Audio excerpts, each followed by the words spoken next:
What's going on, everyone? My name is James Mason, and today we're going to be talking about 5 hidden features you might not know about Lightroom.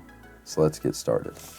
The first one that I like to use every now and then, especially when uploading photos for clients that you don't want them to steal or anything like that, is exporting with a watermark. So to do that, you'll get all your pictures that you want to export.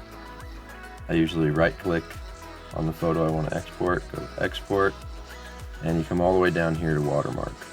And if you click that, you can select different watermarks here. And as you can see, I have several that I've made. And so here you have this little box down here that shows where your watermark is.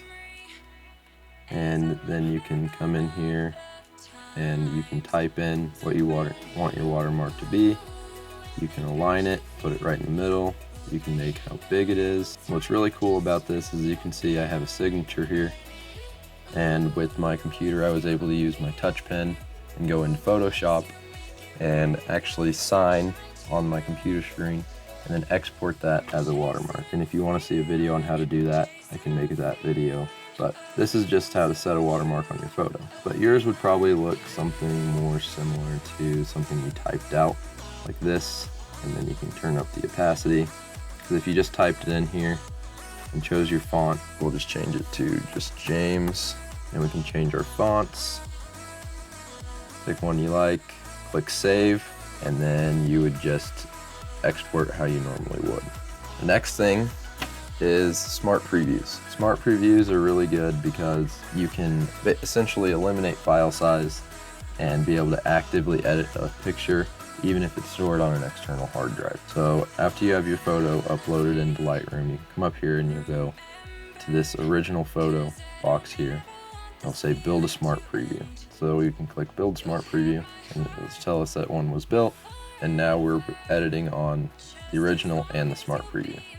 And if I went ahead and I went into my file explorer and I deleted the original image, or I moved it over to an external hard drive, the smart preview would still stay in my Lightroom collection. The next cool thing that I like to do with a lot of my photos is change them to edit in Photoshop. So what I'll do is I'll be in the develop tab, editing my photos, and you want to do the majority of your editing now. You want to get all your colors good and everything like that. But let's say, for example, let's find another photo here. There's a little mosquito on her ankle. Now, if for some reason, when you did a spot removal using the Lightroom tools and it didn't edit out the way you wanted to, Photoshop obviously has much better ways of doing this. So what you can do is you can right click and go to edit in. And as long as you have Adobe Photoshop, it should be here. Edit in Photoshop CC 2018.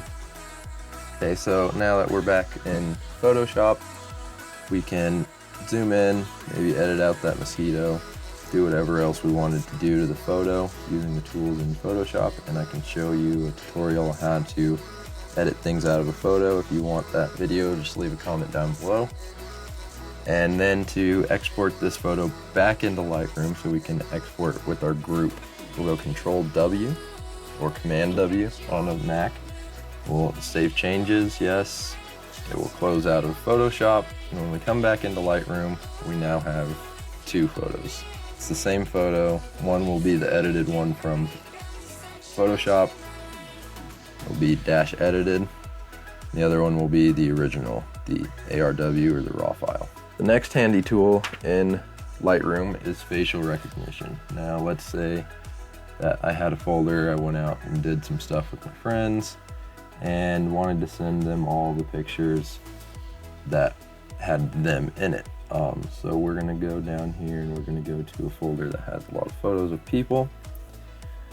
And we'll go ahead and come over here to this little icon here, and it will be the people view. Now I've already set mine up slightly.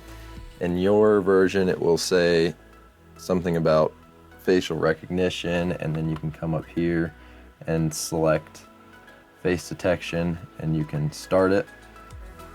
Now basically what will happen is it'll pull up pictures of the faces, and you'll just come in here and you'll type out who it is. Lightroom will automatically identify who each one is. So is this picture Ross? Yes. Is this picture Ross? Yes. Is this picture Haley? Yes. No, that one's not. This one's having trouble identifying. But now we can come in here and we can view all the pictures that have Haley in them, and we can view all the pictures that have Ross in them, and we can work with those individually. Okay, so the number 5 thing that most people don't know about Lightroom is it acts as a Dropbox, and it's not only just a Dropbox, it's a live feed of the editing that is happening here on your Lightroom, shared throughout the internet.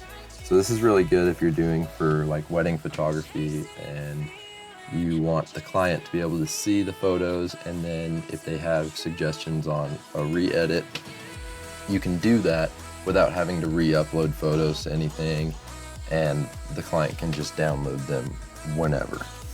So what you want to do is, let's say I wanted to share all of these photos. We're going to click on one, hold shift and click, and then we're going to go to our collections tab down here in libraries, and we're going to create collection. We're going to name this whatever we want. We'll just make it collection video, and we're going to hit enter. Okay, so that's going to make us a new collection down here. After we've created our collection and we are sure that our sync with Lightroom CC is turned on, we're going to come down here and right click on our collection, make sure sync with Lightroom CC is checked. We're going to come down here to Lightroom CC links, and we're going to go make collection public. And then we're going to come back in here and we're going to right click on it again, Lightroom CC links, and we're going to go to the private link down here, view on web. So here's all of our 11 photos, and then we can come in here and we can go on our collection, we can click this album settings. Then we can come in and hit share, and here there's a link that you can share with the client, and you want to make sure if this is the final photos that you're going to allow them to download, you want to check allow downloads. Okay, and we'll hit done. So now what's really cool here is, let's say the client came in and they clicked on this link and they didn't like the way this photo was edited for some reason.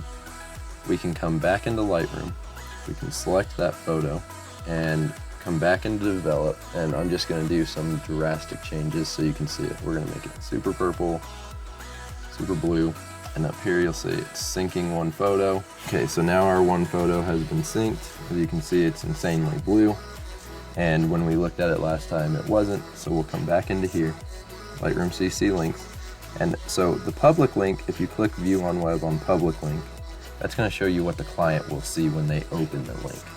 Now the private link is where you're allowed to change your download settings and everything like that. So just for shits and gigs, we'll open the public link. Now you can see that photo is very blue. And we can come back to our private link. This is what it used to look like before. And if we refresh this page, now the photo is very blue, just how we re-edited it. So this is very handy for sharing a photo with your clients, being able to live edit as your client's telling you for edit recommendations and things like that, and a super easy and super fast way for your client to be able to download the full-size versions of your photos without risking losing anything, any file size or anything like that. And it's a lot faster and a lot easier than Dropbox. So I hope you liked this video. If there's any other tutorials that you might have in mind, please leave a comment down below. Like and subscribe. I'm going to be trying to do more tutorials often, and hopefully I'll see you in the next one. Thanks. Bye.